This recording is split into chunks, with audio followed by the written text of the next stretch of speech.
Oh.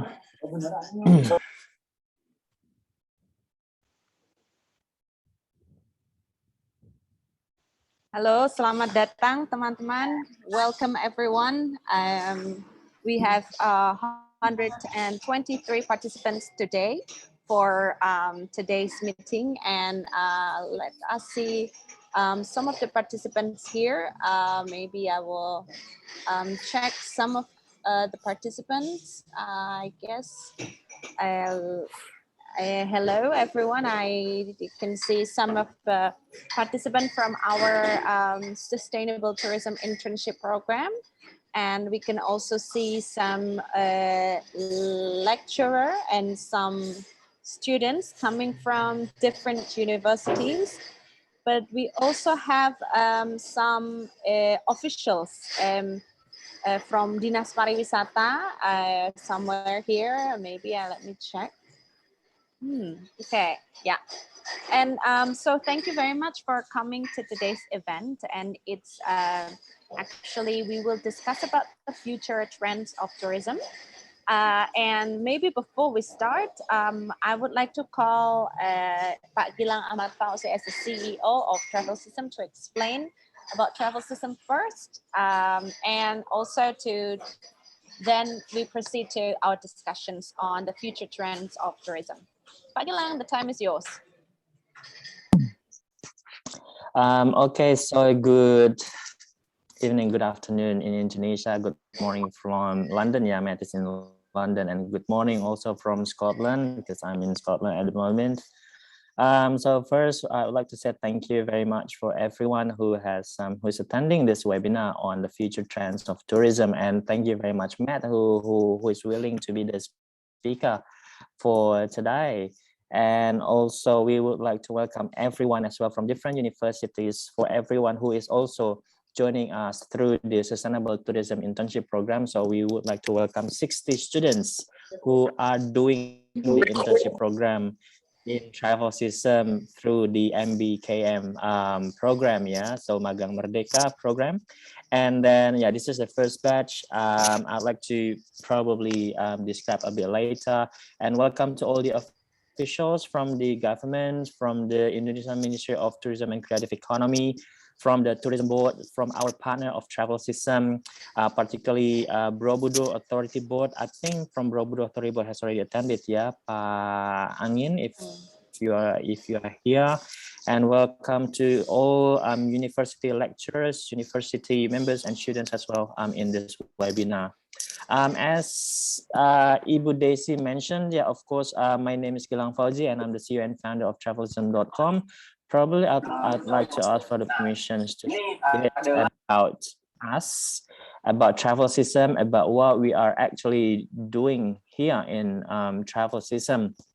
So we are under the management of Gemilang Media Wisatama, and we have several products. We are very concerned about the development of sustainable tourism in Indonesia, particularly in Yogyakarta, because we are based in Yogyakarta. So we have consultant services. We partner with different authorities. We have partner with different businesses as well. We have media production.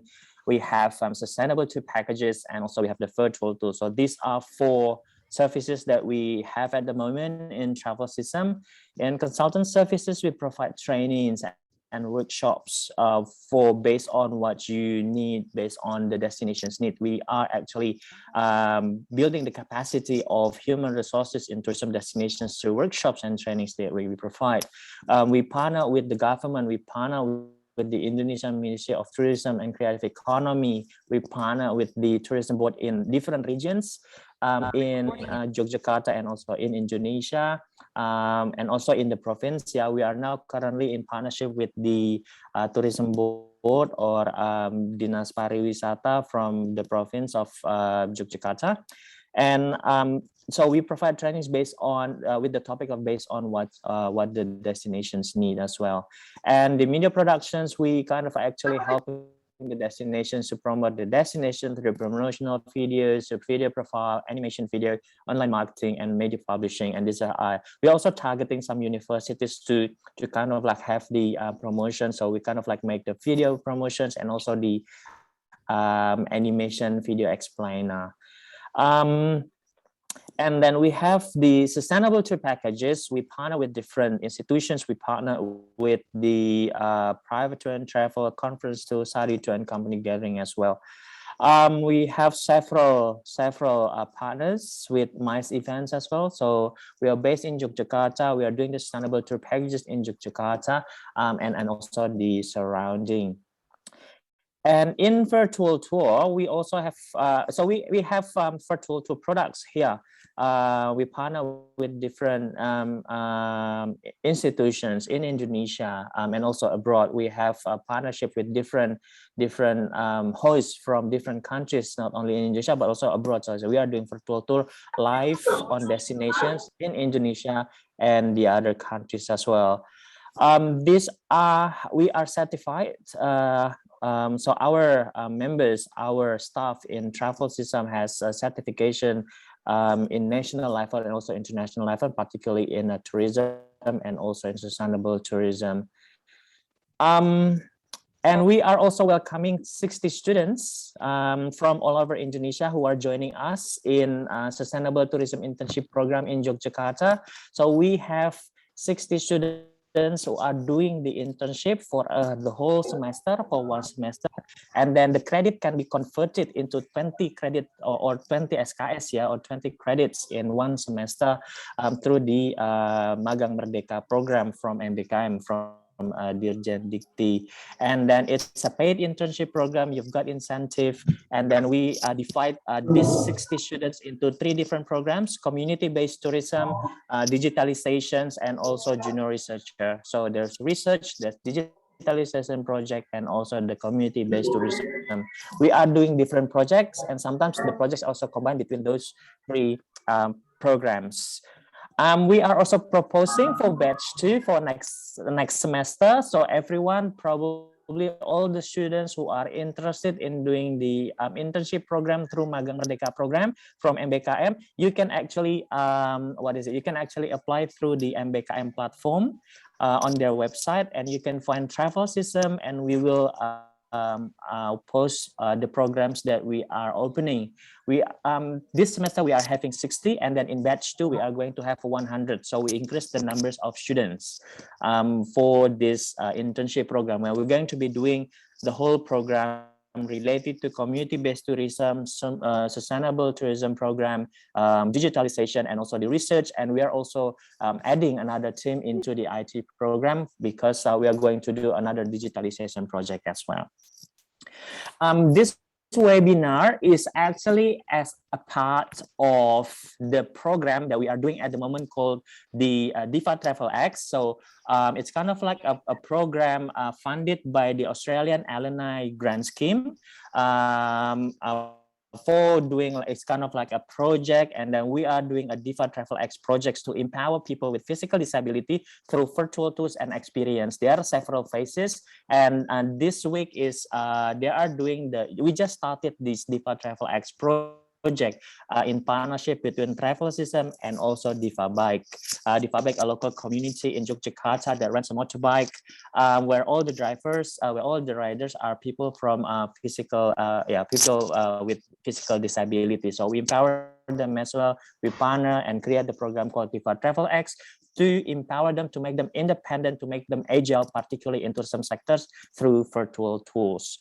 So this is a part of the program as well for this webinar. So yeah, this is the project rationale why we are doing the DIFA Bike program, because like the COVID-19 pandemic has given a very devastating impacts to all sectors, and several groups of people are very devastated. They got hit really hard, particularly people with physical disabilities. So based on that issue, we partner with DIFA Bike to make them agile, to make them as a COVID-19 recovery program, through virtual tools, through DIFA Travelx.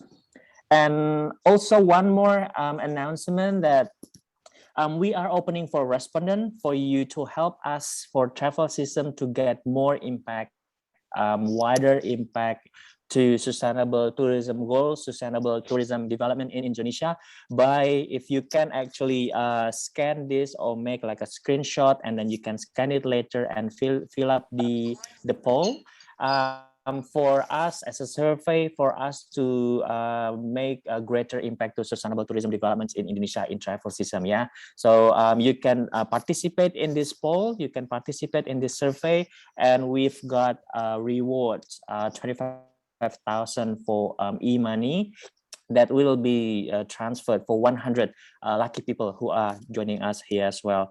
And yeah, so the COVID-19 pandemic has actually given a very devastating impact to all sectors, including tourism sector. And then I believe that this pandemic, if we see the positive side, that the pandemic is actually the process of evolutions to all sectors, including the tourism sector. Even UNWTO and the Indonesian Tourism Ministry of and Creative Economy of Indonesia, they have the same agreement that there is a slight evolution in tourism sector. So one of the evolution is the changing of trends. What kind of trends that we are going to face in tourism sector? And here today we are going to learn that from Matt Alexander from TUI London, and it will be moderated by Ibu Desi. So thank you very much everyone for joining us, and good luck and happy learning. So I'll give back to you to Daisy and Matt. Thank you. Thank you, Pak Gilang. And I would like to welcome everyone. We have more participants now going around. And I would like to say hi first to Pak Angin, who's coming from BOB. Hello, Pak Angin. How are you? Hello, Pak Angin. I don't know whether he hear me. How are you? He's actually one of the director in Badan Otorita Borobudur, especially in developing destination. So it was great for him to come over and to check the future trends of tourism and how is it going to be, what should we respond toward the future trends of tourism. We also have Matt Alexander here. Matt is actually our mentor. So we were together at the TUI Foundation grants together with Diva as well. And we have been working alongside with Matt for pretty much 6 months, yeah.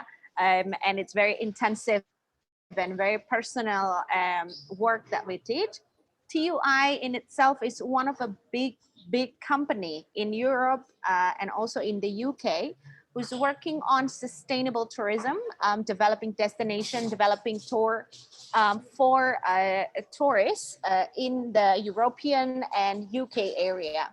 And Matt here is actually working a lot with research and developing products and strategic communication, strategic marketing for TUI. And it's very, very good we have the opportunity to have Matt here, who will share to us because we are now very bounded with place and travel. We cannot see what's going on in Europe, what's going on in the UK.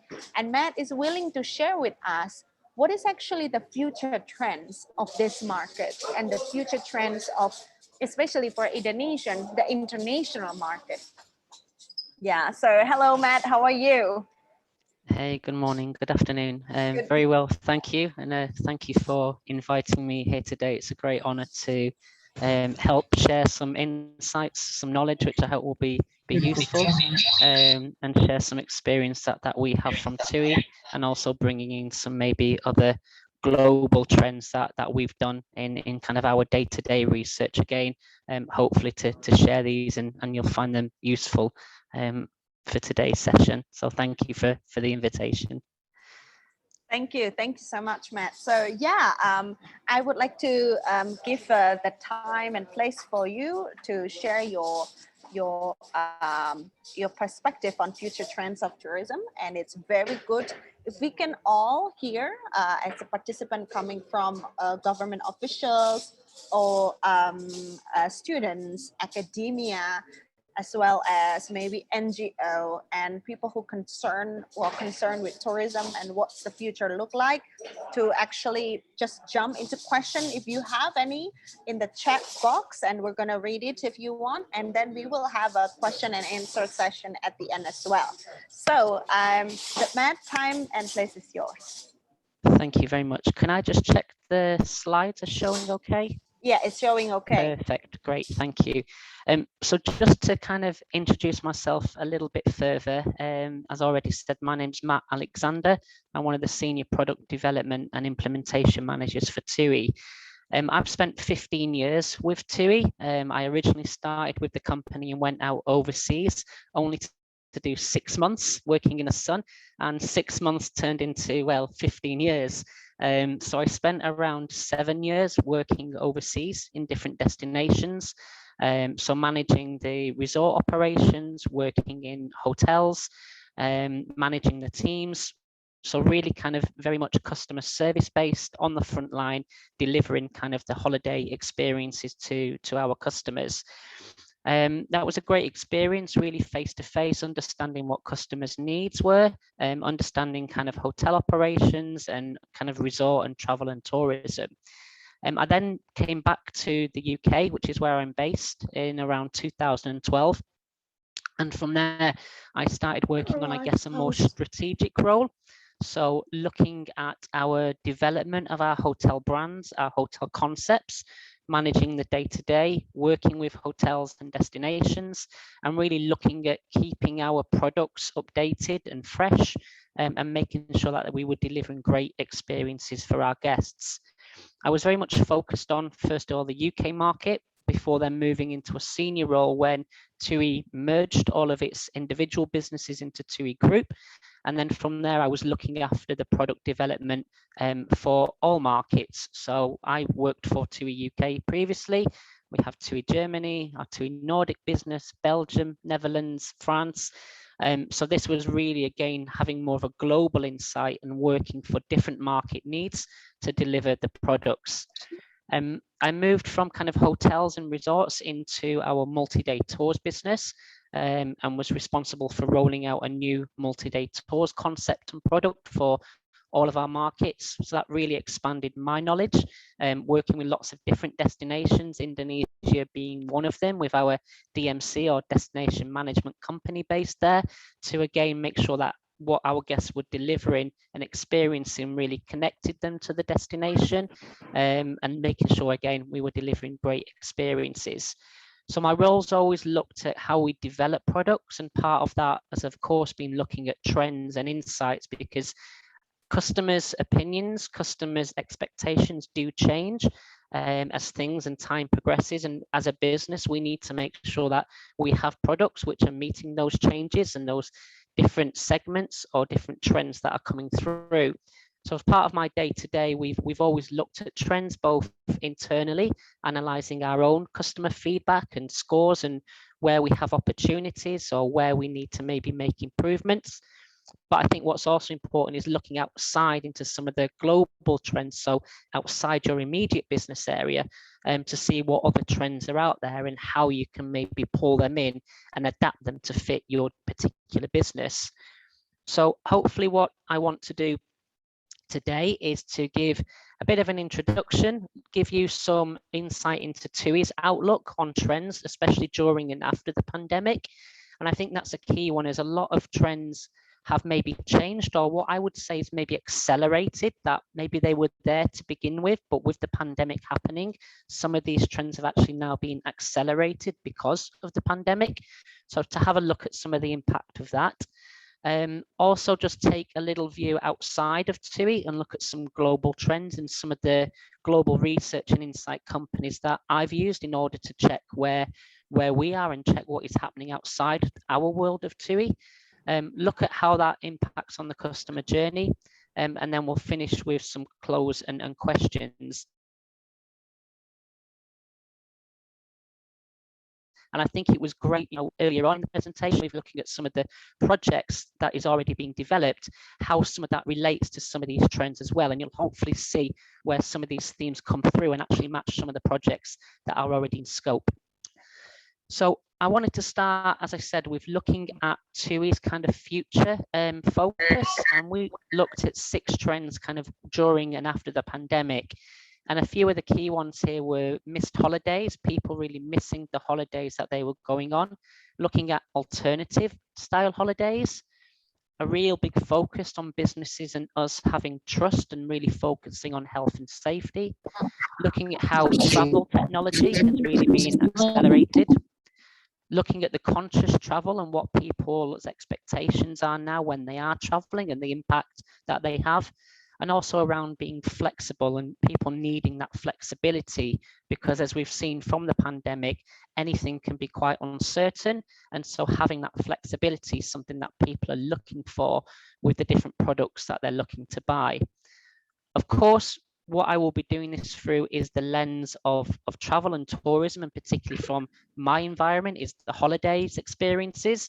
But I think it's looking at what these trends are and how they might apply to your particular business, if it's outside the scope of travel or with tourism, and how some of those kind of learnings maybe apply or can be used within your own different business areas.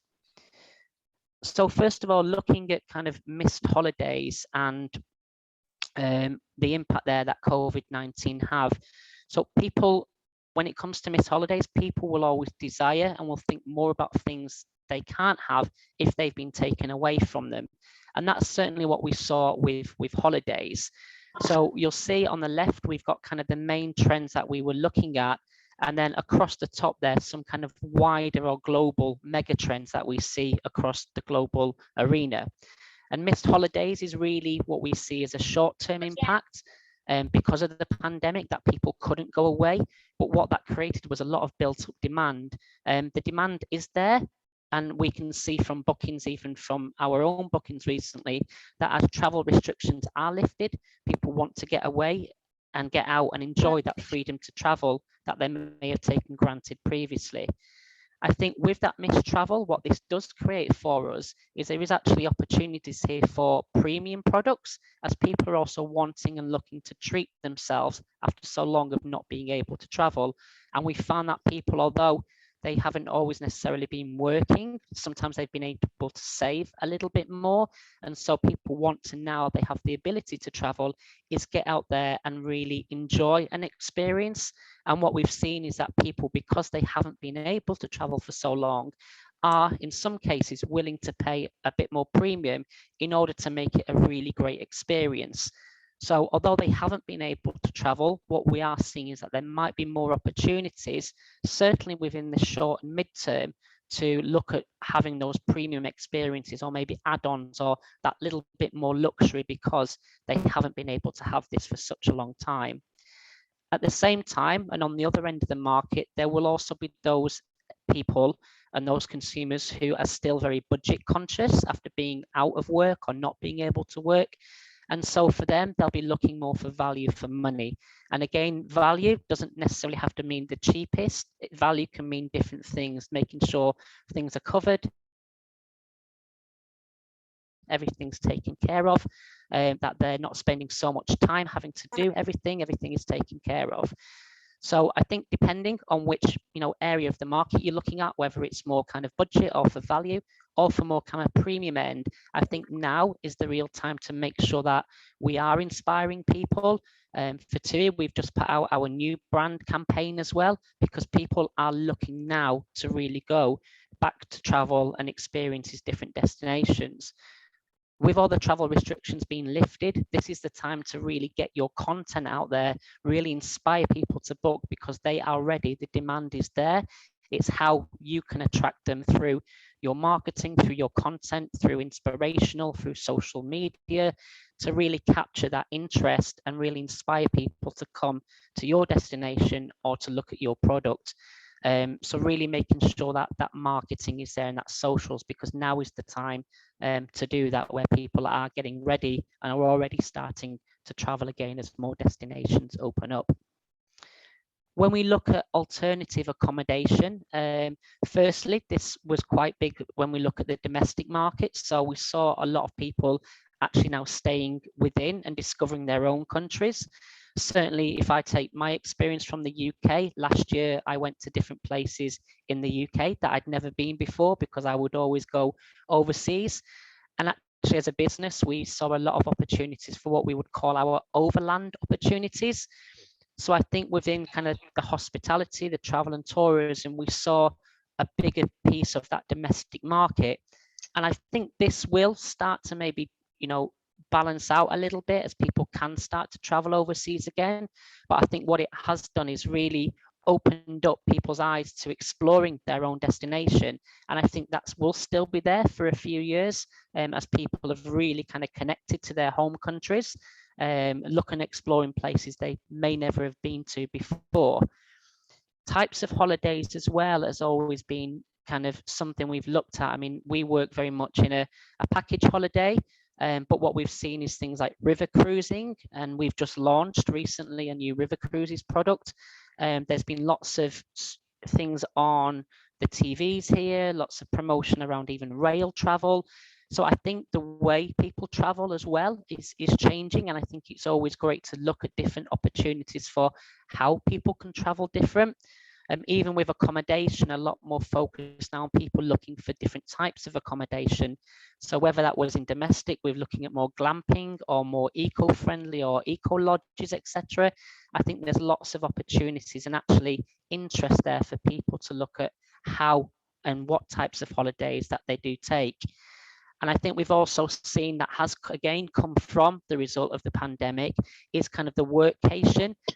This is something that a lot of big businesses are doing now, and certainly we in TUI have adopted this policy where so many days of the year now we can go and work from somewhere else. So I was really lucky to take advantage of that new policy, and a couple of months ago go and spend some time actually working from the Canary Islands, and it didn't impact my annual leave.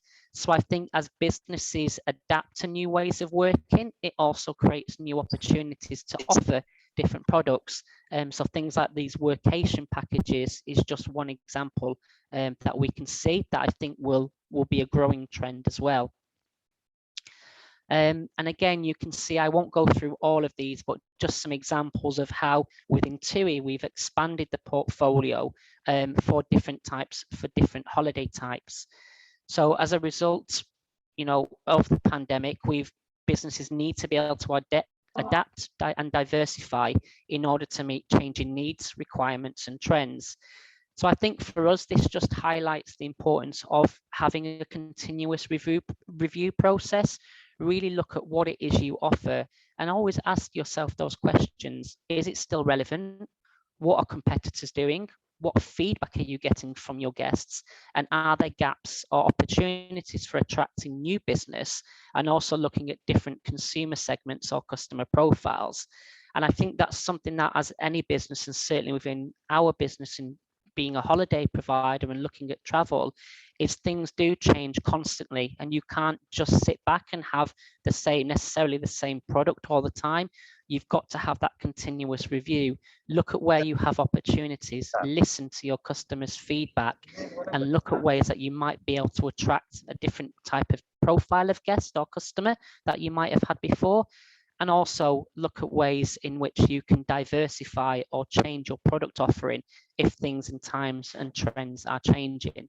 And you can just see some examples there on the screen of what within TUI business we've done that we wouldn't necessarily have done as much of or even focused on if it hadn't have been for the pandemic. So we had certainly had to change our way of looking.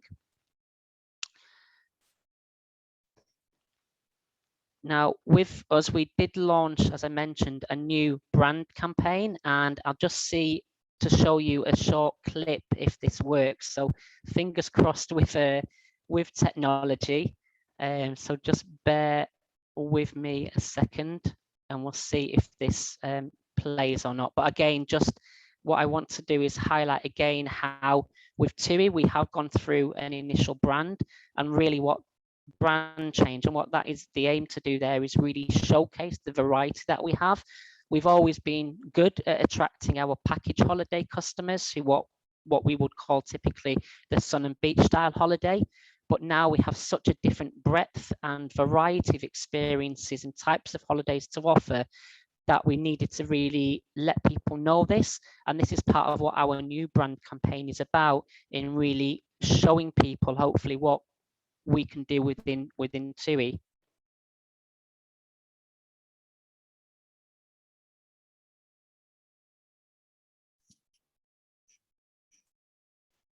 I think you need to take the sound. Oh, thank you, Gilang. Let me quickly check.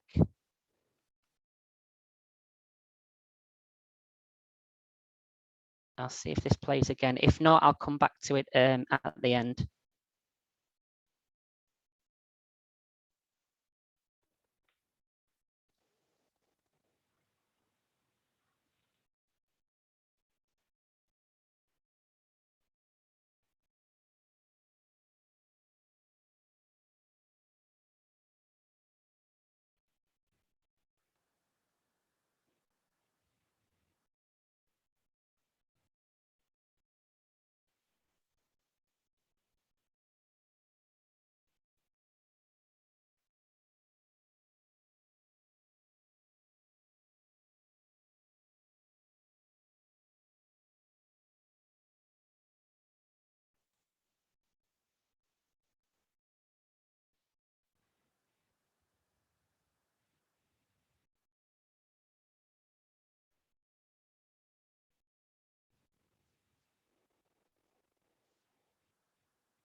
So I will post the link for that into the chat as well later, so you can check that yourselves again later, hopefully with some better sound. But hopefully what that does, sorry, it's playing again. 1 second.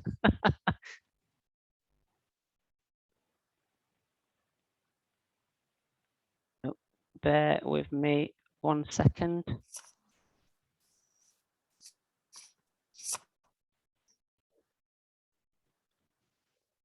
There we go. We get back to the presentation. But hopefully what that does is, again, just gives some examples of where within TUI we have diversified and look at trying to attract different customers that maybe have not thought about TUI in the beginning, to showcase the products that we do have available. When we look at some of the other trends now with trust and with health and safety, I think, again, this has definitely become huge on people's minds a lot more, with people needing reassurance, and trust has become even more of a priority when looking at products, services and businesses who you would have connections with. And those who are really seen as being honest and transparent and have guests' well-being in mind are going to be the ones that will attract and connect more to guests and what consumers are looking for. With health and safety, people need to know that this is being taken care of, but also what I would say is balanced in a way that doesn't impact too heavily on the overall experience.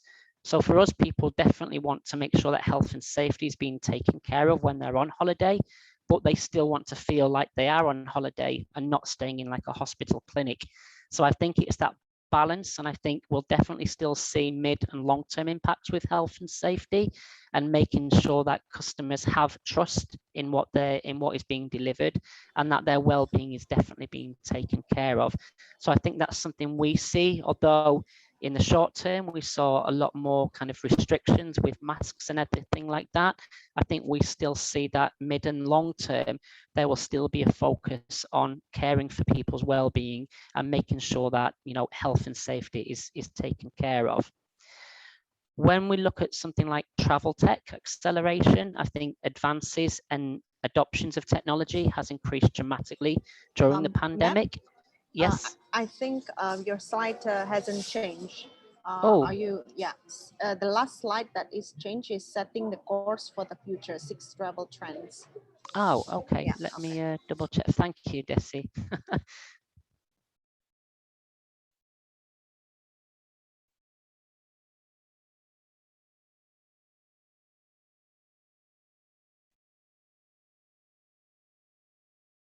Bear with.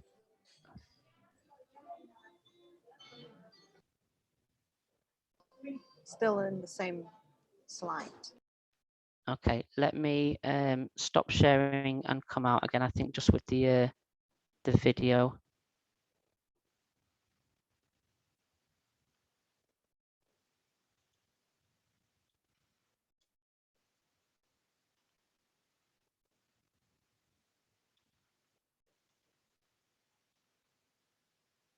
Okay, can you see, is it saying trust, health and safety in travel tech? Yeah. Yeah. Okay, perfect, thank you.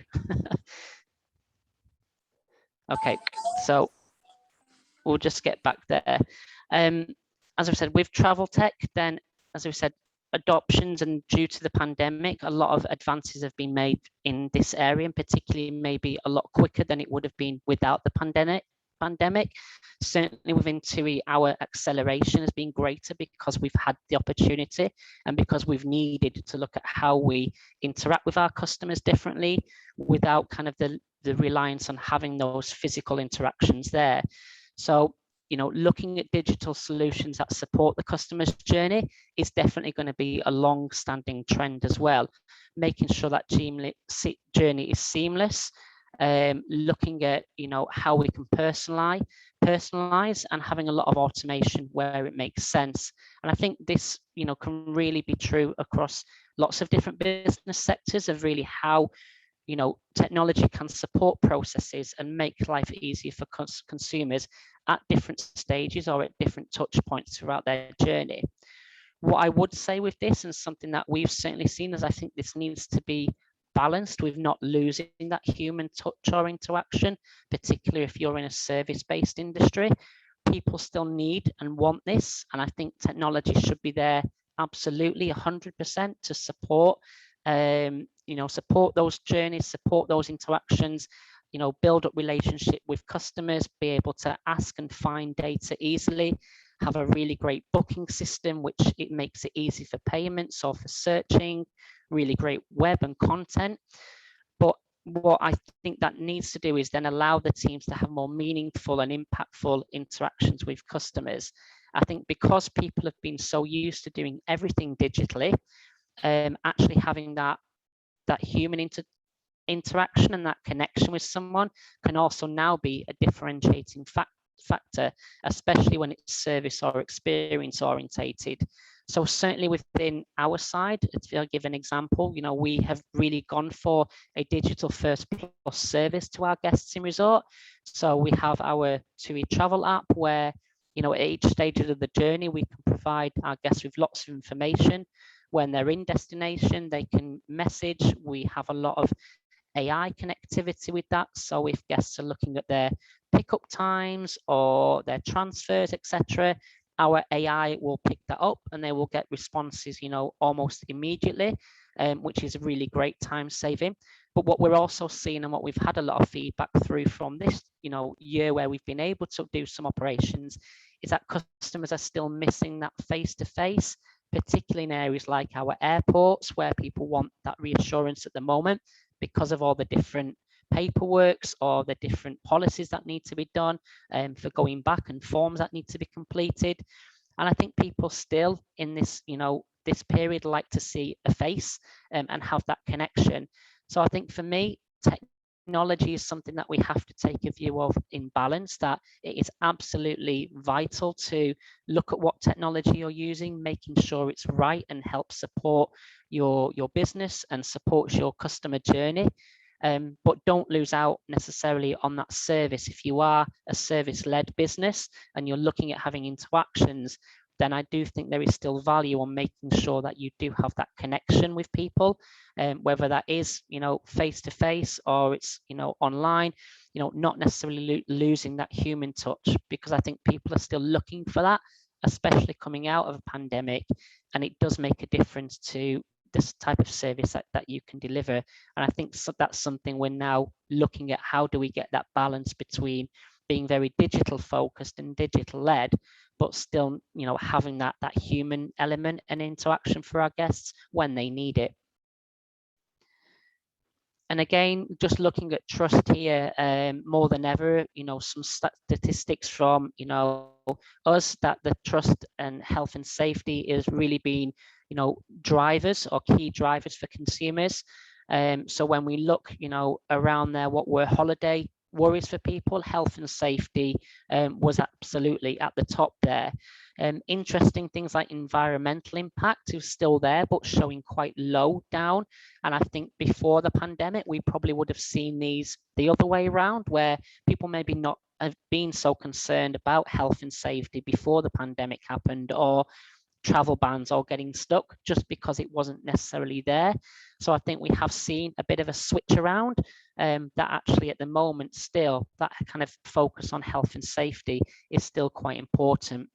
And again, just some of the measures, like a lot of businesses have done, but some of the TUI health and safety measures that we had in place, and again, where we think some of them will still actually be long-term, that will even be existing after the pandemic has kind of finished and things go back to some form of normality, just to have, again, that long-term focus on making sure we're seen as having a good view on health and safety for our guests. We're looking at saying the kind of travel tech acceleration, some particular areas that we found within TUI, and some things we've been looking at. So becoming less cashless and more contactless payments. As we said, looking at where we have opportunities for online check-in or out, being able to book things online, such as our tables, our activities, our spas, our entertainment.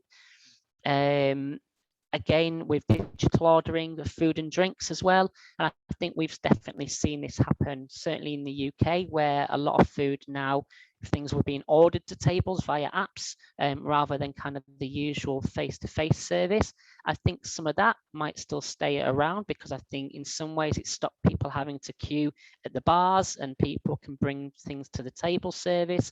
So I think some of these elements might still stay around, and actually where they help improve the customer experience, then absolutely, and we've seen from our research and insights that 80% of our customer base, which is in excess of 20 to 25 million, are willing to download a hotel app in order to avoid physical contact.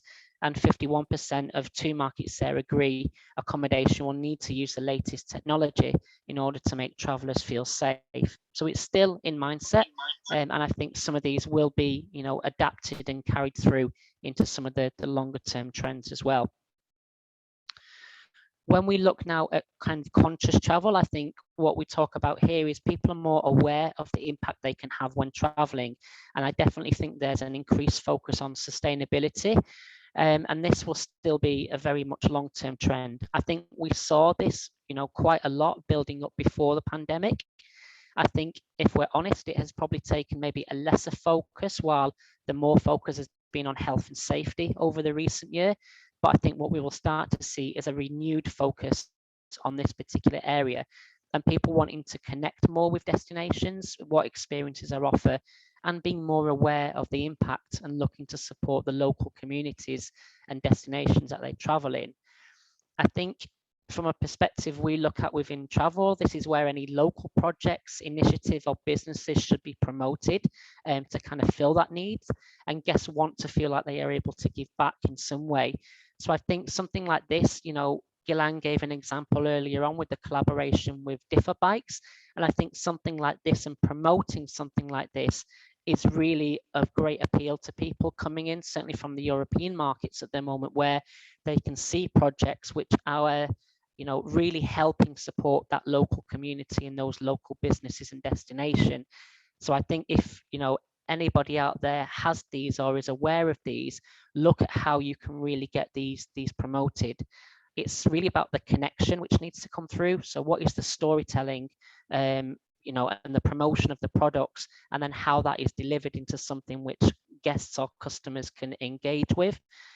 Can it be offered as a visit, or again, depending on what area or sector you're looking at, is there something you can build in to really build that connection to the destination, to the community? That's what people are looking to have that connection with. So I definitely think this is something we'll see grow a lot more and a lot quickly once more of the focus is less on the health and safety, as hopefully restrictions are lifted in more different places, But I definitely see this as being one of the big areas that certainly people will be focusing on and looking for when traveling again. And then with flexibility, I think this does link a little bit back into trust, in that, you know, with there being so much uncertainty over the past year or so, people might be more hesitant in order to book. And so companies that offer more flexible options will likely see more interest than those that don't, because we've seen that things are so uncertain. You know, anything can happen, anything can change. So I think looking at having those flexible options, with it be cancellation policies, etc., opportunities to rebook, again, depending what kind of service or sector you're working in or what business you're looking after, how you incorporate flexibility, I think would give you probably an edge over maybe competitors who don't have flexibility included in their model or within their offer.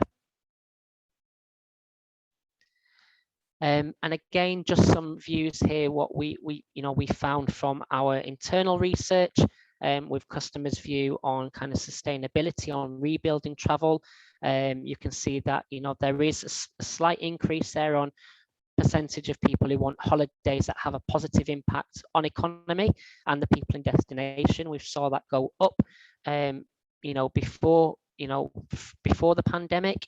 And I think this is, again, something that will really rise as people have been made so much more aware of the impact that, you know, loss of travel has had on lots of different destinations and communities. And initiatives that, you know, we've been part of is, you know, looking at, like we said, the COVID relief program, which is how I first came into contact with the team here. We also have lots of educational projects running through our TUI Care Foundation as well. So it's definitely not going away. And I think this is, as I said, something which will grow, and businesses who can really bring this into their offering really gives them a great content and marketing and story to tell in order to build better connections with their potential customers or guests. And then again, there just some stats with flexibility. You can see there again that, you know, money back guarantees were really kind of important things that travel companies could offer, even versus deals and discounts. So, you know, historically, having deals and discounts might have been more higher up, but what people are looking more for now is that flexibility, no cancellation fees, etc., in order to give them that reassurance to go ahead and book, because if something does happen, they know they've got kind of that security and that flexibility there as well. And again, some initiatives that within TUI have been introduced with free amendments and flexible options as well across some of our different markets. How TUI stays future-proof, looking at all of those different kind of trends we've had. Again, I won't go through all of them here, but just to kind of look at those trends that we've discussed and those insights that we found, you know, looking at how we develop. So with the technology side, we've done a lot of investment within our TUI app. So again, having that 24/7 support there and really putting, you know, the customers at the center of everything we do. And being able to use that to connect with them at every touch point before they travel, during their travel, and even after they travel as well. You know, we looked at different trend-led products, as we mentioned, with our workations. So really adapting the product portfolio that we have to kind of meet different changes and different needs, to make sure that we don't stand still and we do offer lots of different varied products.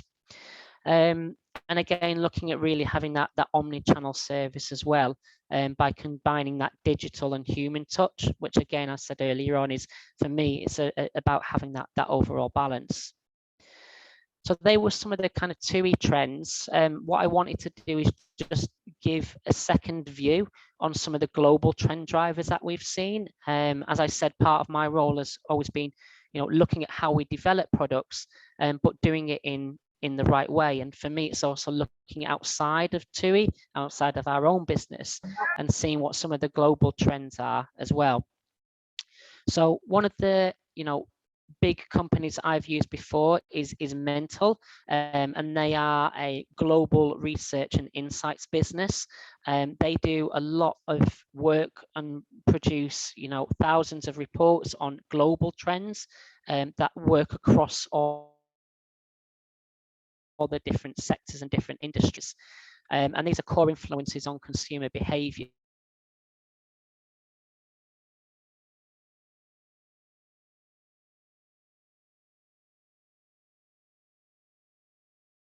They're focused around well-being, rights, identity,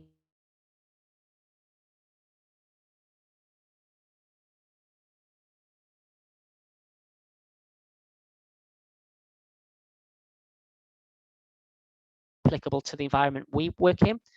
So when we look at well-being,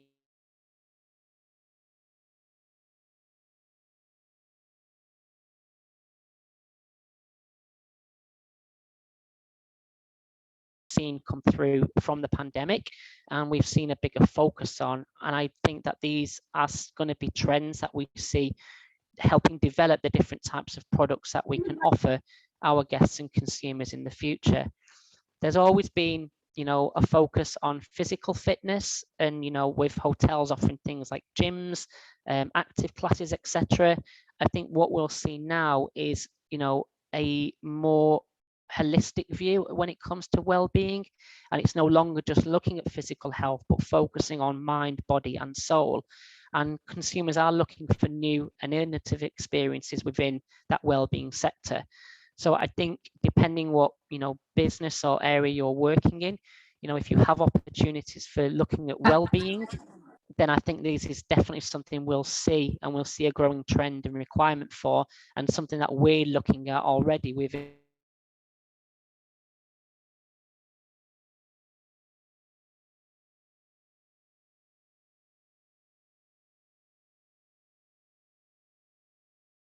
patients. So we've obviously looked at it within TUI, but then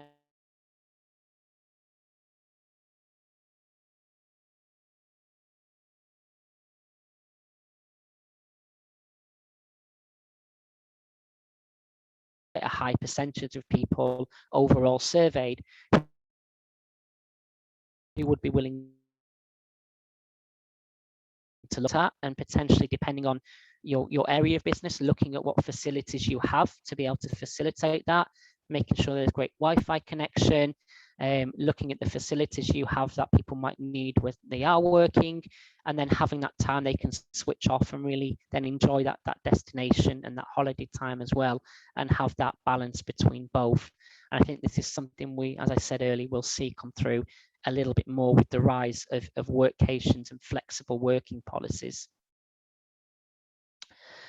Technology, again, finding solutions through technology in the physical and digital world.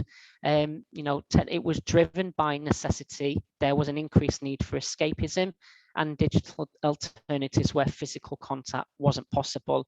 And across all, businesses, not just travel, all sectors, there has been a huge growth and a huge drive in how, we build connections, how we can have experiences through a digital world. Again, I reinforced my point earlier that technology can enhance and support experiences, but should be balanced with the awareness of and the need for human connection, interaction, and being mindful of people going through digital fatigue. So, there are potentially opportunities as well where people want to switch off, or when they're having that time away in destinations to really experience that destination and be in the moment. And I think moving into the future, it's going to be an option rather than a necessity. But, we see a lot of growth here, and even, we're trialing it within TUI, looking at fully virtual events, are likely to gain appeal as they become more immersive, and looking at, integrations of virtual reality and AI capabilities as well. And I think for that, it's always focusing on, active participation rather than just passive viewing and watching something. How do your guests and consumers interact with you if you are working digitally? Because I think, again, there's been so much focus and people have been living their lives so much through digital, that how do you make that experience differentiated going forward? So how do you engage with your consumers, with your guests, or if you're running events, to make it more active rather than just sat watching a screen? So looking at different ways, technology can be used, and it's still going to be there. And I think there's lots of exciting opportunities with virtual tours, with, AI, etc., to really make some unique and different experiences and ways to connect with your potential customers. The surroundings, again, links back a little bit to what we saw with conscious travel.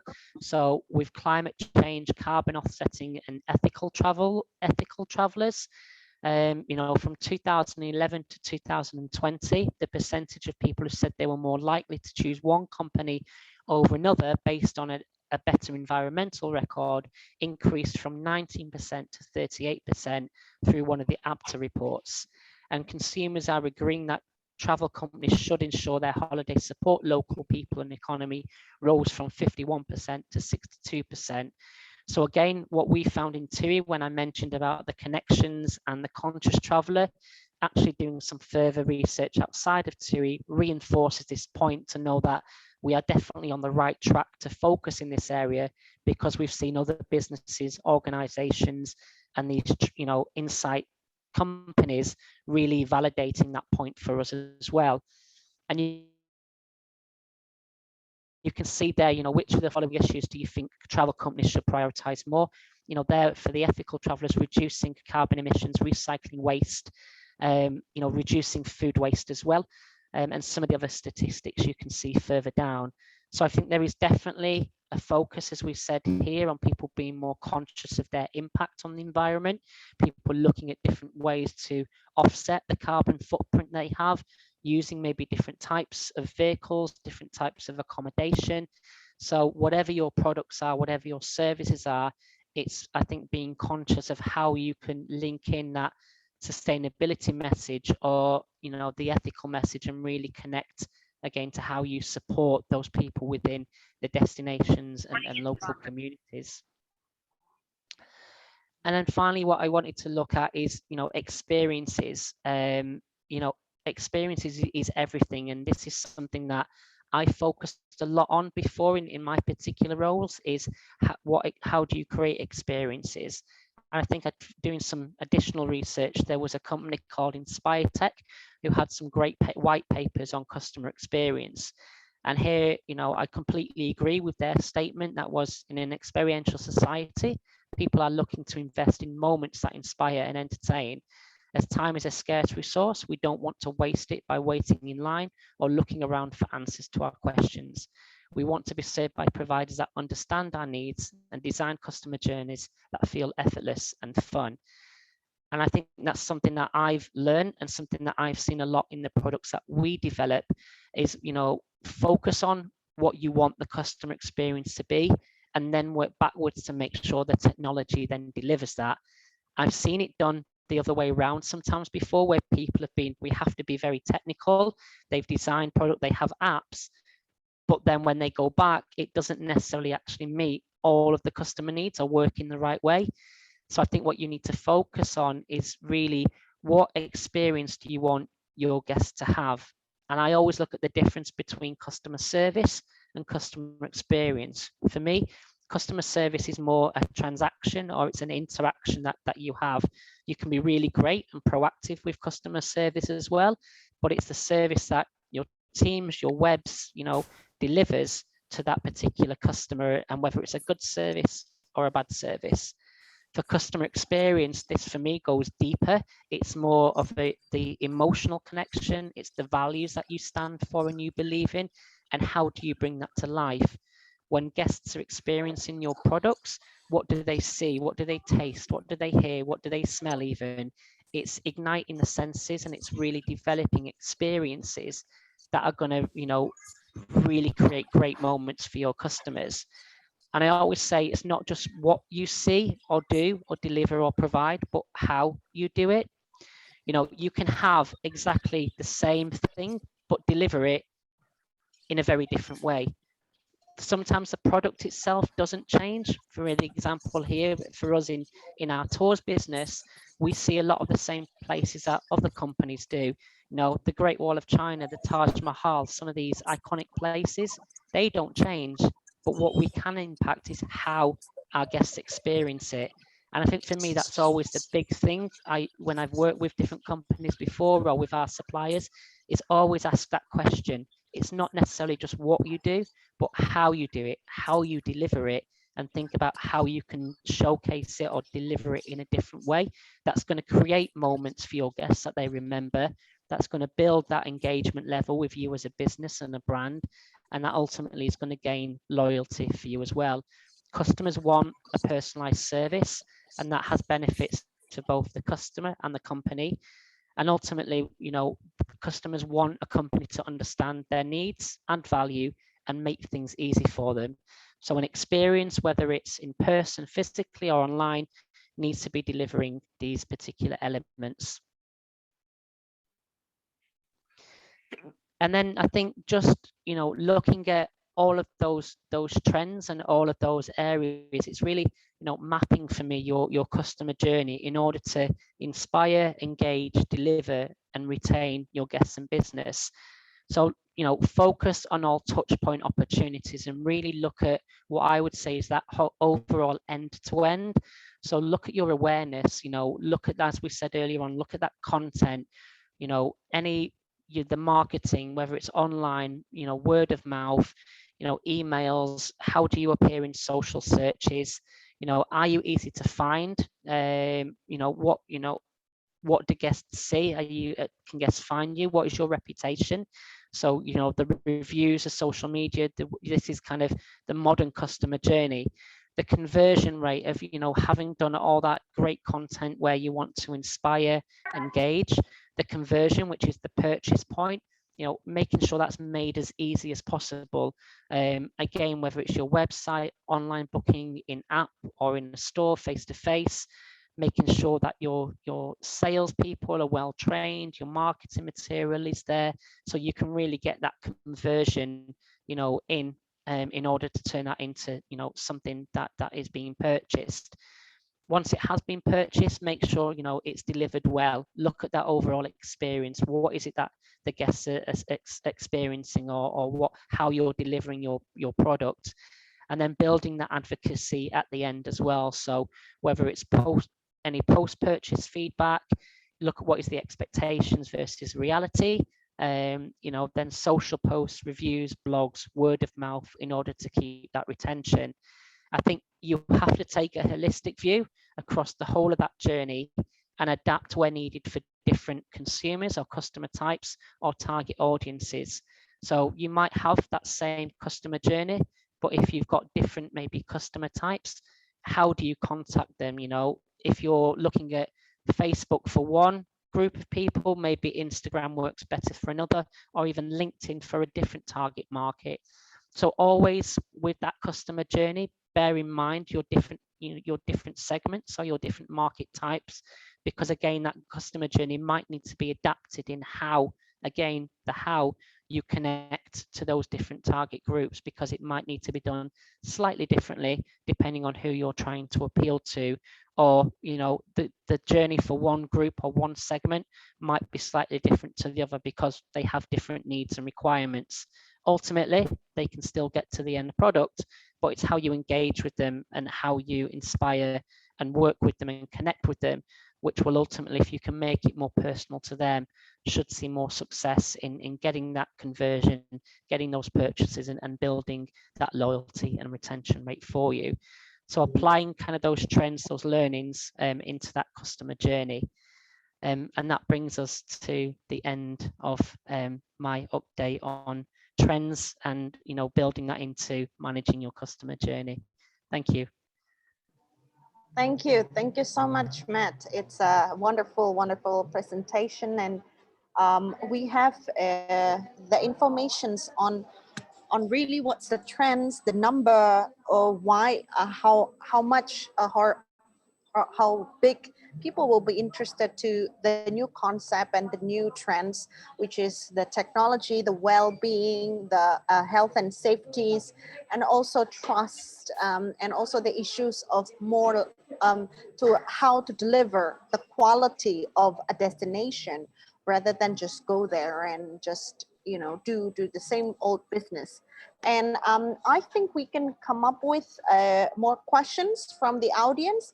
Maybe I would start with a question on the chat from Alan Muhammad Yuslan. So he asks, Alan, do you want to off cam and say something, or should I read it for you? Maybe I will read it first, and then if Alan wants to open his mic, please feel free to do so. So he said Bali has started to open, and has TUI start selling the destination again? And is there any hesitation from the market? And if not, or if yes, what percentage of recovered business can come back compared to 2019 pre-COVID? If yes, he would like to ask, what is like the hesitations of people coming back to travel? I think it's a pretty valid question. Great question, Alan. To be honest, first of all, I don't have the exact percentages or numbers. And when we look at the TUI market, we have lots of different TUI markets. So for us, the TUI markets is our UK market, our German market, Belgium, 4 Nordic markets, Netherlands, TUI France. So it might be different. And obviously it depends on the different restrictions that are from the country that you're leaving, and also the country that you're flying into. So I think overall what we have seen, if I can talk a little bit more generally, is we have seen a lot of destinations open.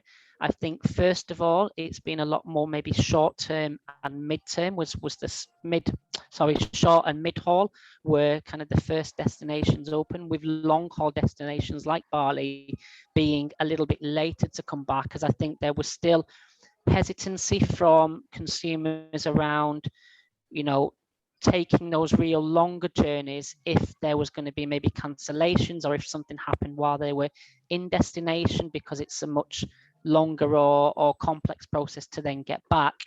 I think we've seen, certainly from a UK market now, a lot of destinations coming off what was the red list. So from a UK perspective, and we've seen a lot more long haul destinations now opened up and back on sale. I'll just have to double check whether Bali is definitely on there. But we've seen, with a lot of those long haul destination restrictions now being lifted, and the demand is there, and I think people do want to get back out. As I said, there's, I think, 2 groups. We've got the people who are really keen to just get out there and travel again. They've had the double vaccinations. They've done all they're happy to do the relevant paperwork.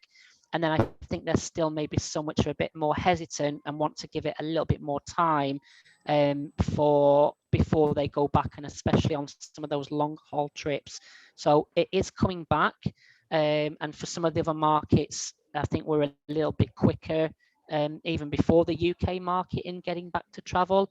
But I mean, we can have a look on I'll have a look on the TUI web later today and see if Bali is on there. It will be showing. But yeah, hope things are coming back, and certainly it just depends on the destination that you're leaving from, and obviously what the restrictions are in the destination that you're arriving to, and who they are accepting in, as well as they might, in some cases we've seen they've allowed our German and Nordic guests in, but they've not allowed the UK guests in yet. So it really varies destination and from both sides. Thank you. Alan is here. I have spotted you. So would you like to explore more about their questions in regards to your observations in Bali, and maybe some preparation that we should do or something like that? Do you have any more questions?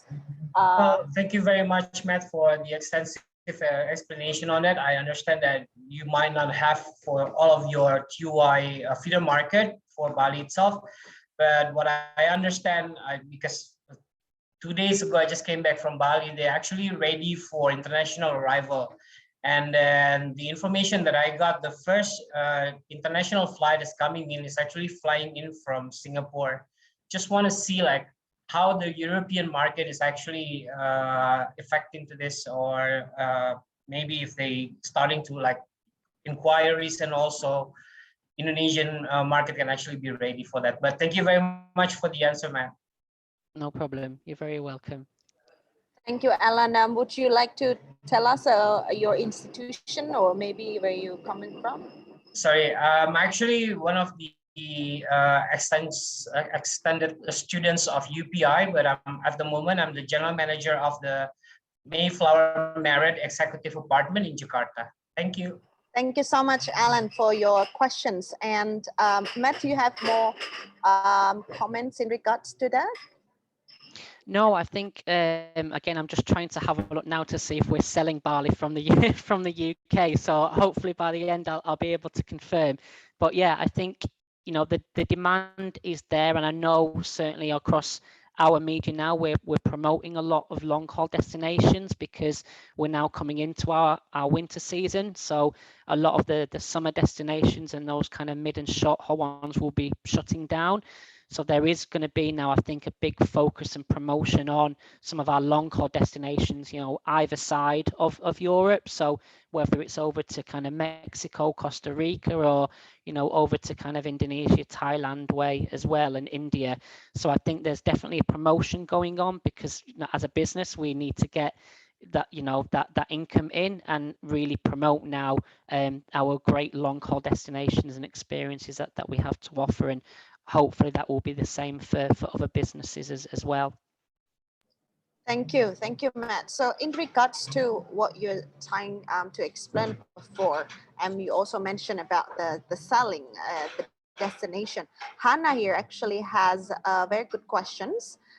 She said, always nice presentation from TUI. So maybe she has been in TUI before. Yeah, Hannah, maybe you can off your camera if you can. And thank you for your insightful presentation. I have a question. How do we create different customer experience with the same place and customers? I think it's a very interesting question. Maybe you can give us the idea, like you mentioned about the big icons like Indonesia, of course, it's going to be Borobudur, or Bali, it's going to be like, I don't know, Pura Besaki, for example. How do we make it different?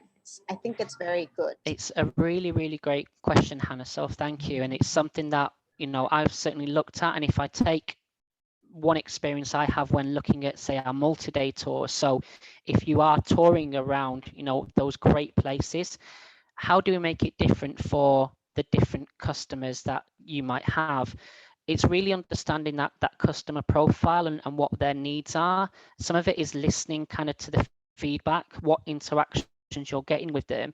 But for me, if I use one example of if you're taking guests and, one experience might be a rainforest walk or a walk through a historical site.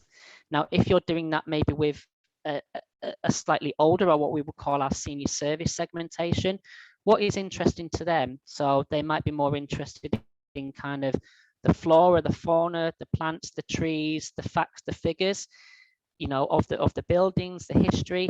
If you were doing that same walk, but you were doing it with families, with younger children, you have to really get down at their level and explain it to them. So making sure your guides are really well trained, that they can adapt to different profiles, so they can really switch to understand, what it is your customers want and how you can deliver that's more tailored to them. And that goes back to that personalization. So I think the more information you can have or build up on your customers beforehand really then helps you tailor your delivery of that experience, and you can make the same thing being delivered very differently. Also look at how you can do it in general. So for example, when we've seen some of these sites, how can you come in a different way to where everybody else is doing it so you get a different experience? Can you go a bit earlier or later so you're away from the main crowds? Look at the ways you approach it. So you have something which is fixed that you can't change, but you can change the service style and how you deliver it or how your guests experience it, depending on what it is you're trying to promote. So it really depends on, I guess, the kind of the business style, whether it's a service, it's a product that you've got. But for different customers, it's understanding what their different needs are and then tailoring it so you make it more relevant to them. So I hope that helps answer that a little bit. Yeah, I think that's a very good question and a very good answer from Matt, that there is one is the personalizations of the customer. So the better you know the data of your customer, the better you can communicate with them, or the better you can tell a different story for different customers. And the second is the routes that you are making could give a different experience for the customers, even if the destination is similar.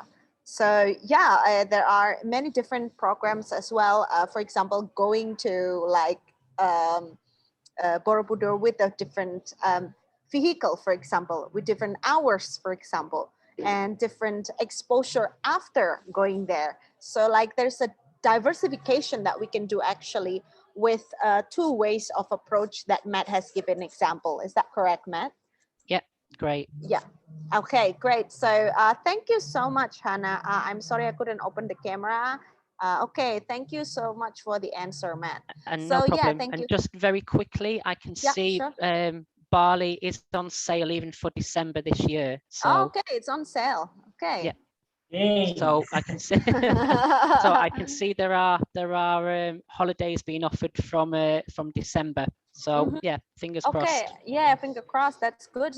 But you also mentioned, I think, a little bit a very important aspect on sustainable tourism and offset experiences, in which it doesn't been explored much by destination, even in Bali. I think even TUI has a very specific destination manager, and also, you know, in Bali itself, like it's not just a regular tour going around, but it's very specific. Can you explore more about that, Matt? With sustainability, sustainable tourism, and maybe offset experience. So I think, you know, it's something that was growing even before the pandemic, that we saw that people were more concerned or more engaged in kind of the impact that they were having on destinations when they were traveling to. And I think it's always a hard one, because people want to travel, but for some of the destinations, how they get there, you know, has to be by airplane or aircraft. So some of that carbon footprint can be quite high. So I think people are looking to, you know, how they offset that. I think even particularly, I know there's a real focus that in some of our Nordic markets, they were looking at, again, how can they maybe get to places by reducing how many times they were on an aircraft. So I think it varies by different market, but I think, you know, an overall focus on what we have as part of our sustainability strategies, how in destinations do we support, or you can give back, or you can kind of offset the impact that you do have. So again, some of the things that we had within our tours products was, you know, taking guests out to do beach cleans, to do tree plantings, so they can really connect to that. Looking at working with kind of industries like Travellife to look at like our hotel operations, how much energy, water consumption is being used. We've had initiatives with hotels in the past where we've offered a green credit. So actually, if guests don't want to have their towels kind of cleaned that particular day, they'll be given a green credit, which they can use towards, you know, the bar or something like that. So the hotel is having to spend less energy on doing all the washing, which costs quite a lot.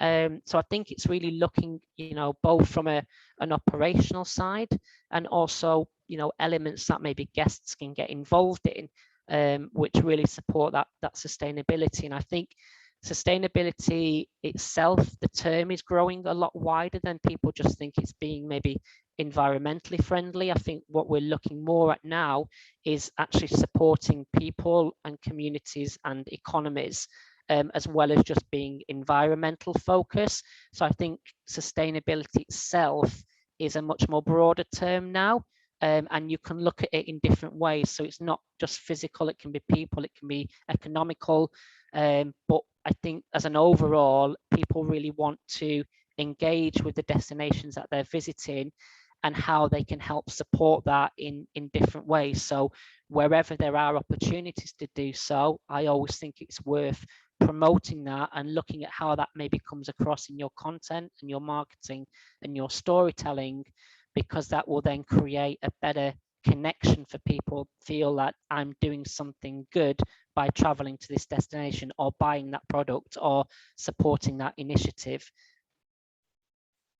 Thank you so much. Yeah, that's a very good answer, and I hope that's also explained more about the dynamic in the TUI with Bali as a destination as well. Now, going to the question from Fitri Rahma Fitria, which is I think it's a very good question as well, that she's asking about instead of the mental trend that drivers by wellness, what about revenge tourism trend after the pandemic? So people have a very easy way to forget what's going on, and then the situation is getting better. People go back to their old habit before the COVID trend. So what do you think about that? So I'm just reading the question myself. So what do you mean by maybe revenge tourism? Could you expand on that?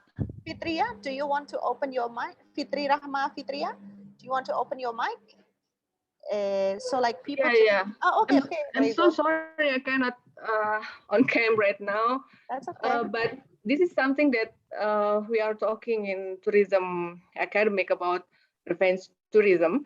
After the pandemic, since everybody have to stay at home, cannot go or travel anywhere, and then after the situation is come back and getting better, and they will like a very mass tourist coming into the destination and forget about the health protocol or anything about the pandemic.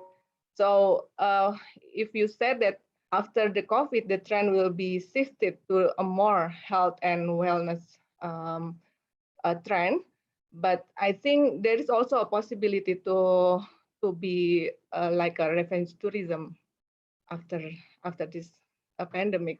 So how do you think about this? Yeah, I think, you know, taking that maybe in a couple of areas, I think people will definitely want to, as we said, the demand is definitely there for people to come back and travel. And I think, you know, as restrictions may change, I mean, we've even seen in the UK that there's talks this week of number of COVID cases going up. So do we have to then implement wearing masks again everywhere like we had? So I think, you know, that's down a lot to both individual businesses as well as kind of governments in destinations to make sure that that is included. And we don't want is people coming and just suddenly forgetting COVID, and then it goes back into a bad situation. So I think some of that health and safety focus still needs to be there. And as I said earlier on, some of that longer term trends on health and safety will still, I think, be there and need to be there, so we don't kind of get into a bad situation again and try and reduce the risks. So I think people definitely will want to travel again. There will be, you know, various restrictions in different destinations at different times on what they need to do. And I think businesses also should, you know, take initiative and take, you know, be upfront on how they apply things to make sure that they're looking after their guests and they're looking after and doing their part as well. So I think it's on two fronts. You know, obviously we will be dictated to and guided by all of the government regulations that apply, but then I think businesses themselves also need to look at how they are operating to make sure that they are minimizing risks as much as they can do so. But again, getting that balance between being aware of health and safety, but still creating an experience that guests can enjoy in the right way as well. I'm not sure if that completely answers it. Yes, sure. Hopefully that I helps think a little bit. I do agree that the role of destination management in providing this health protocol is very important to overcome the revenge tourism, I think. Thank you so much, Matt. You're very welcome. Thank you for your question. Thank you so much, Mbak Fitri Rahma Fitria, for the questions. And in regards, Yes, in regards to that, but Fitri actually asked the question from the customer side, in which the customer doesn't care anymore about the health and Yeah, safety. They sure. just don't want to go, right? But we have another question coming from Indrata Kusuma Prijadi, who's asking about the business side, in which in the past 3 weeks, hotel business in Indonesia has been back to normal. Occupancy percentage has been high. Average room rate is increasing. What's your insight about this? Is this happen to maybe Europe as well, in other region too? And are on a fast track coming back to pre-COVID area? Because it's going pretty fast. What do you Yeah, think? yeah, no, even, I see it even domestically, and looking at some of our destinations across where we're operating mid and short haul at the moment. Yeah, the demand is definitely there, and some places we've seen bookings coming through. I think in some places, I know some areas have even sold out. I think it still depends a little bit on hotel occupancy, because I know some hotels have been delivering occupancy at maybe a lower rate than normal in order to still provide more space around the hotel. So maybe instead of operating at 100, their maximum might have been 70, 80%, but that 70, 80% has been filling up. So now, whether once things again start relaxing, they can go back to full capacity. But yeah, I think I would agree with the comment there that we, have seen it happening now in other regions. You look even across the wider things of people preparing again now for things like World Travel Market, ITB, etc. People are gearing up to get to traveling again, and I definitely see that this is there. When I've been able to get over to the Canaries a couple of months ago, and I was over in Greece about 3 weeks ago, and certainly I could see there that the aircrafts were at least 85% full. So I definitely think across other regions we're seeing it, and as soon as people are reassured, or that the restrictions have been changed, then they are looking to get out as soon as they can do. Or a lot of that is also where people maybe had their previous bookings cancelled, so they're not necessarily booking new, they're rebooking what was previously cancelled. So I think we need to see how things do balance out a little bit, as I think a lot of the bookings are also ones that were previous cancellations, maybe not all of them new bookings. So I think it's how things balance out over the next few months and into next year. But yeah, I would agree with his comment there, that I think we are getting on a fast track now, back up to good numbers in a lot of destinations. Yeah, thank you, Matt. So maybe as a closing statement from you, in regards to the future trends, what should maybe three different stakeholder has to do? First one, what the policymaker has to prepare. Second, maybe what the business need to prepare for this new future wave of tourism. And third, what maybe the academia, because we have lots of academia here, students and everything. What do you think we need to prepare for this new wave of future tourism? I think it's, for me, if I cover stuff general and how we apply it to kind of how we work, I think it's really looking at what it is you do now. So what do you do currently now, and looking at that product or that service, and looking, is it still relevant? So who are you trying to attract? Who are you trying to bring in? Who are your target guests? And actually, does my product currently meet those, or can we do it differently? Can we do it better? Can we attract new businesses in? So I think it always has to start from a place of, let's look at what we're doing now, making sure you've got some element there of research in how do you get information from your current customers or your past customers, because they will give you a lot of great data that you need to know whether you're doing something right, or there's opportunities for you to improve. I think for kind of policymakers as well, it's look at you know, look at the start of that journey, look at the content that you have. How are you attracting people? How are you inspiring people? What is the story you want to tell to bring people in? And from a policy side, how can you support, you know, making those connections to people who are trying to deliver that as well as. So start right at the beginning, look at this, look at your content, what are your values, what it is you're trying to deliver, and tell your story, because people, especially in kind of the tourism industry, it's not a transaction. It's not going on Amazon and booking or ordering something. Within the tourism sector, it's more emotional connections. You need to inspire people to come. You need to make people believe what you're doing is worth their time and worth their money, or you know, worth them buying that product. So yeah, really at the beginning, what are your values, and how does that then filter through into how you deliver your product or your service? How are you with your customers, and are you connecting with them in the right way at different target groups?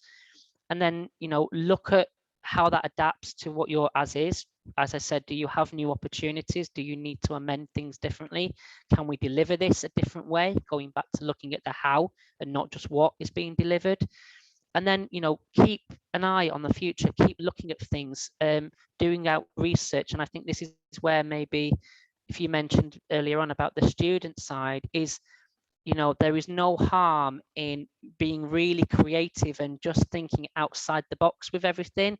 What have you got that's currently operating, and what ideas do we have to maybe do things better or offer something different that's never been done before, or change the way we deliver this?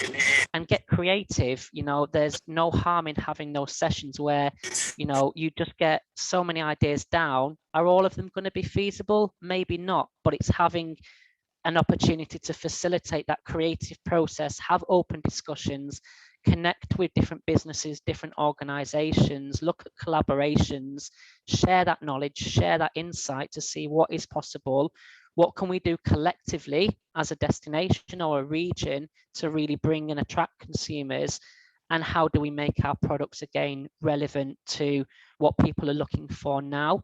You know, you still want to retain your great loyal customers base, and if something is working well, then, you know, don't try and change it if it's not broken, but look at how you maybe can improve experiences, or in future you might want to attract a different segmentation or a different target group, or drive new business.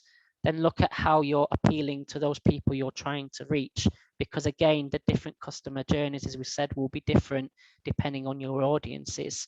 So take it in each of those kind of steps, I guess, and really just take that step back and look at it. Have those creative sessions where, you know, an idea may seem silly or it may seem not achievable, but it's better to have, you know, all of these come in one, and then you start picking out the ones where you think, actually, this could really make an impact, or we could deliver this. And of course, some of it's dependent resources, budgets, etc. You've got to be realistic as well, but look at what you have and work with what you've got, or where you can maybe get investment from, and how you can make a difference that way. So quite general, but hopefully it fits across those different areas there. Thank you. Yeah, of course, it's a great insight that you give, and I think the audience here would like to have your slide. So yeah, yeah, we will share your slides later on with their to their emails, and we will have the last session, which is the photo session for today. So maybe everyone can open their video, and then we will have a photo session together on today's webinar with Matt Alexander on the future trends of tourism. So let's open the camera and have a photo together of this 200 participants. Wow, that's a big one. Yeah, thank you so much, everyone. So let's have a photo. Thank you. We have Pak Jiman Budi Harja, yeah, Pak Muhammad Hanafiah, Pak Wendy Ansyah, ya, Ibu Jurni Darakai, hello from Maluku, and Pak Rito. Yeah, hello. Okay, let's have picture together. Mbak Lisa, do you want to take pictures together? Okay. There are 8 pages that you see. Start from the first page. Okay. Please turn on your camera. Okay, one, two, three, cheese.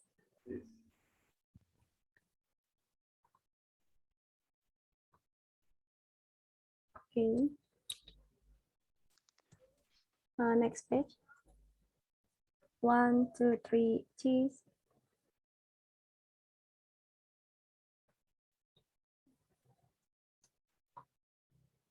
Third page. Okay.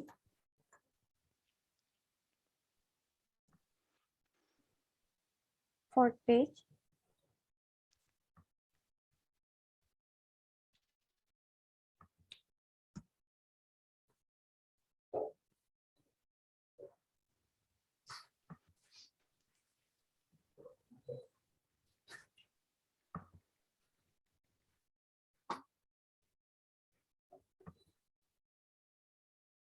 Okay, do we have everyone, Lisa?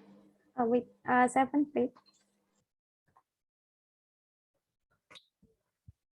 And the last page. Okay. Okay, thank you very much. And we would like to have also maybe your email, Matt, if you would like to share, if anyone here maybe would like to contact you, maybe for future collaboration with TUI and as well as maybe the connections with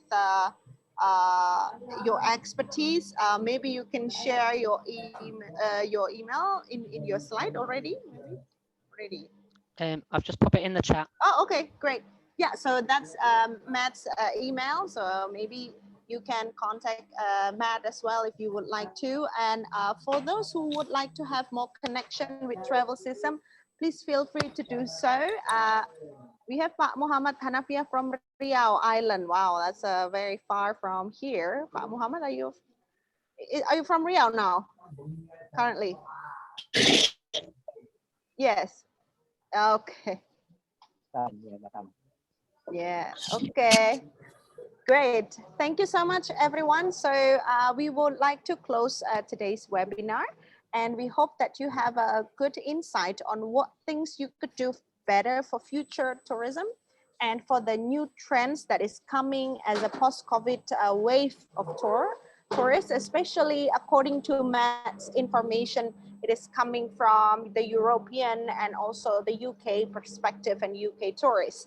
So from here, hopefully you can do something, create something, make some innovations, and think about things that you can do to embrace these new trends of tourism. And let's hope that we can catch these trends together and share whatever we have together, make connections. And goodbye. Thank you so much. Then thank you very much, Matt. Thank you, everyone. Thank and you. yeah, okay. Thank you so much. See you later, everyone. Thank you. Bye. Thank you very much. Bye. Thank you Terima so much, kasih. Matt. Thank Thank you. you. Matur Thank you, nuwun, Pak. Matt. Terima kasih. Thank you, Matt. Thank you, Pak Muhammad, Pak Jiman. Thank you. Thank you, Pak Imam. Pak Wendy, thank you very much. Pak Indrata, thank you from UPI. Yeah, we have lots from UPI now. Yeah, thank you so much. Thank you, Matt.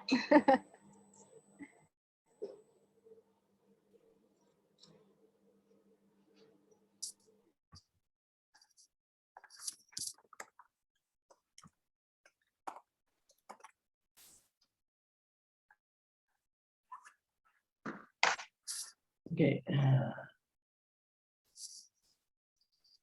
Saya izin end room, Bapak Ibu. Yeah.